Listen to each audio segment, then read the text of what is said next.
কোনো রাজনৈতিক কোনো ধর্মীয় বিষয়কে আঘাত করে না। এটা সম্পূর্ণ এক বাস্তবিক কাহিনী, যেটা তোমাদের সামনে উপস্থাপন করাটা আমার কাছে অত্যন্ত গুরুত্বপূর্ণ মনে হয়েছে। এটা কোনো একটা এডুকেশনাল পারপাসে।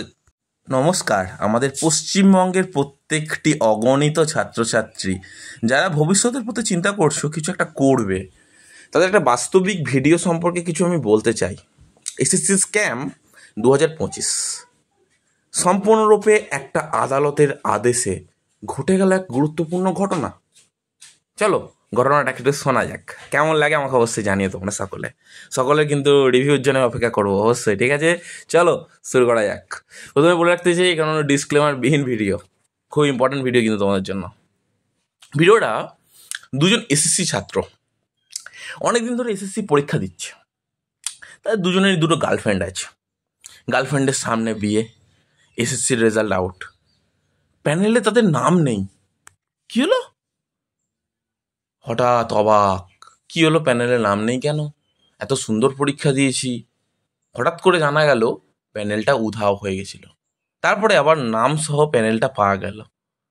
সেখানে যোগ্যদের থেকে অযোগ্যদের নামটাই বেশি ছিল মনে হয়।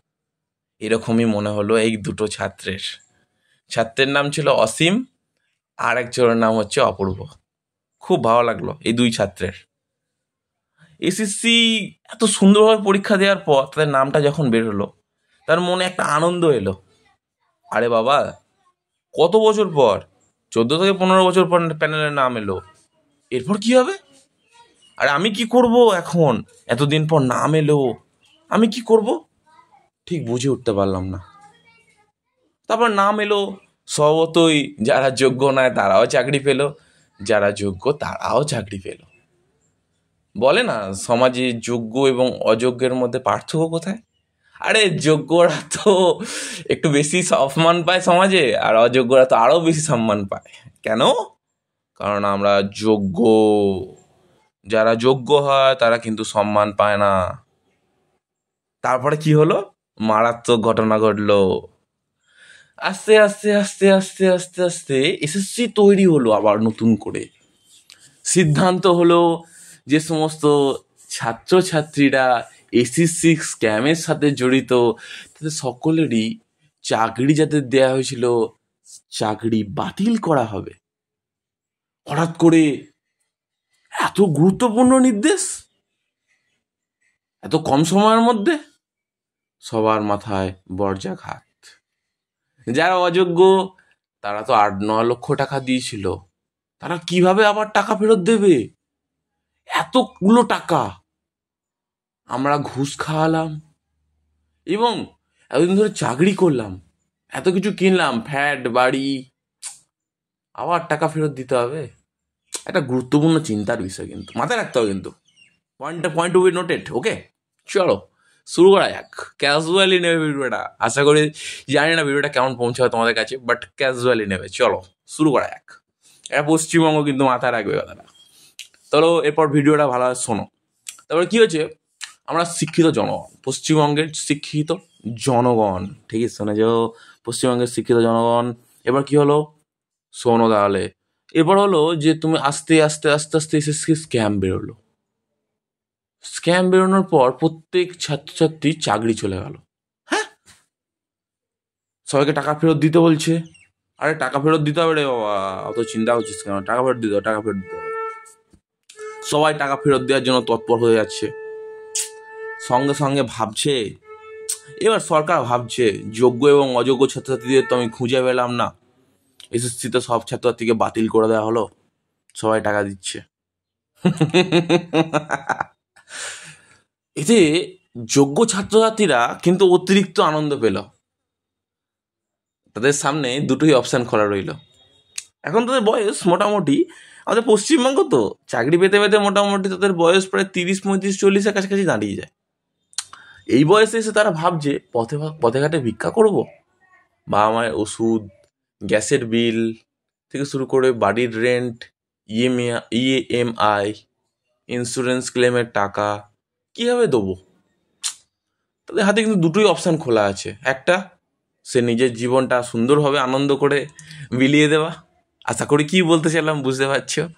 আর সেকেন্ড অপশান, কোনো একটা কোম্পানিতে গাধার মতো খাটা, কিন্তু তারা তো শিক্ষিত, তারা তো উচ্চ শিক্ষিত, কিন্তু তাদের এই শিক্ষিতের মর্যাদাটা কোথায় যাচ্ছে? আরে বাবা, এটা পশ্চিমবঙ্গ। হঠাৎ রিসেন্টলি ইউটিউবে দেখলাম কিছু কিছু ইউটিউবাররা ভিডিও করেছে ডাইরেক্টলি, খুব সুন্দর লেগেছে। তার মধ্যে সিনেমাকে আমি অসংখ্য ধন্যবাদ জানাই। আরে বেলাবোস দিয়ে একটা গান করেছে, তাদেরকেও অসংখ্য ধন্যবাদ জানাই। একদম এসএসসির সামনাসামনি একদম তুলে ধরার মতো ক্ষমতা তারা রেখেছে এসএসসি স্ক্যামটাকে। তো আমিও ভালো, আমিও কেন চুপচাপ থাকি, একটা ভিডিও করাই যাক তোমাদের নিয়ে। এত গুরুত্বপূর্ণভাবে সবাই আসছে পাশে তোমাদের দাঁড়াচ্ছে, আমি কেন দাঁড়াবো না? চলো একটা দাঁড়ানো যাক না।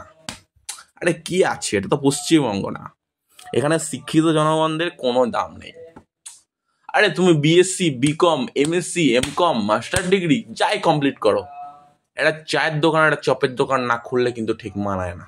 এটা কিন্তু পশ্চিমবঙ্গ, কথাটা মাথায় রাখবে। চলো এবার সেকেন্ড ভিডিও শুরু করা যাক। খুব গুরুত্বপূর্ণ ভিডিও কিন্তু, যতক্ষণ হবে কিন্তু মজা পাবে তোমরা। এবার এসে ছাত্রছাত্রীরা মনে করছে, তো কাহিনীতে ফিরে আসা যাক। দুই বন্ধুর গার্লফ্রেন্ডের বিয়ে। কাদের সাথে বিয়ে?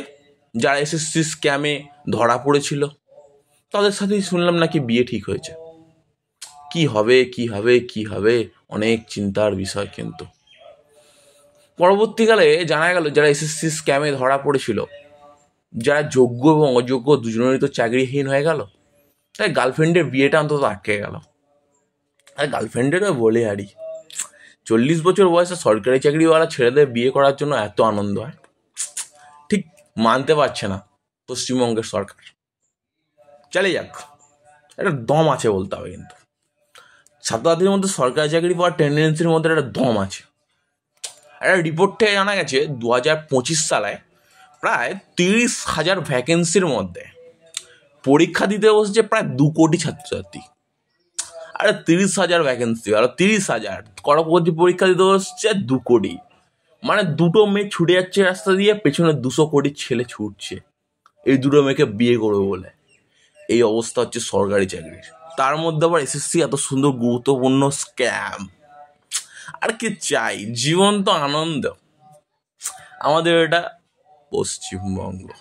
ধন্যবাদ প্রত্যেক শিক্ষিত জনগণ। মেরুদণ্ড সোজা করে দাঁড়িয়ে থাকার পরিস্থিতি শেষ। এবার চোখে মুখে কান্নার ছাপ। তোমার জেনারেশন তো কেটে গেল, এর পরের জেনারেশন কিভাবে কাটবে? শিক্ষিত সেই জনগণ যারা এই ভিডিওটা দেখছো,